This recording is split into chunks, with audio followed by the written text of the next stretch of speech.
મોરબીના માળિયા અને હળવદ પંથકના ખેડૂતો દ્વારા કલેક્ટરને આવેદનપત્ર પાઠવી રજૂઆત કરાઈ હતી। પાવર ગ્રીડ કોર્પોરેશન દ્વારા 765 કેવી double circuit Lakadia Ahmedabad transmission લાઇનમાં નિર્માણ કાર્ય બાબતમાં માળિયા અને હળવદ તાલુકાના 10 ગામોથી વધુના ગામના ખેડૂતોને વળતરમાં થતા અન્યાય બાબતે તેમજ ખેડૂતો અને પોલીસ વચ્ચે થતા ઘર્ષણ અટકાવવા અને કંપનીની દાદાગીરી નાથવા તેમજ તાત્કાલિક કામ બંધ કરવા તેમજ કલેક્ટર દ્વારા થયેલ વટહુકમ કમ્પ્યુટરાઇઝ થયેલો છે તેને પેન્ડિંગમાંથી ઓફિશિયલ એવોર્ડ રજૂ કરવા માટે રજૂઆત કરવામાં આવી હતી। મારું નામ કાનપા જાડેજા ધુડકોટ હળવદ અને માળિયાના ખેડૂતો જે હેવી વીજ લાઇનના અન્યાય બાબતે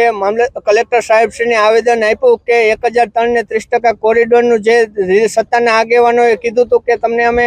રિલીઝ કરીને આપી દઈશું 18 તારીખે 18/9 પણ એ માલ્યું હજી અમારા હાથમાં ખેડૂત મિત્રોને આપ્યું નથી। જે અન્યાય થાય છે કે 1003 નો જીઆર અમને આપી દો। જે અન્યાય થતો હતો એ બાબતે અત્યારે અમે નોંધ લેવા આપ્યા હતા કે આવનારા સમયમાં તમને આપી દો તો અમને પાવર ગ્રીડના અધિકારીઓ હેરાન ન કરે, કારણ કે અત્યારે અમને કોઈ પ્રકારની જાણ કરવામાં આવી નથી પાવર ગ્રીડ તરફથી અને અમારા ખેતરમાં કામગીરી કરવા માંડ્યા છે। અમે અમારા મુદ્દા સાથે કે અમારા ખેતરમાં પાવર ગ્રીડ કોઈ જાતની વળતરની વાતચીત નહોતી થઈ અને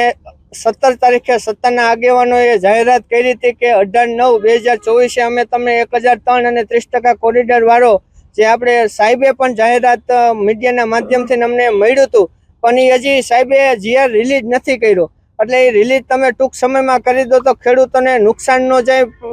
વળતર પેટેનું, અને મોટા પાયે જો તમે એ જીઆર રજૂ કરી દો તો ખેડૂતોને આવનારા સમયમાં ઘણો ફાયદો થાય એવું છે।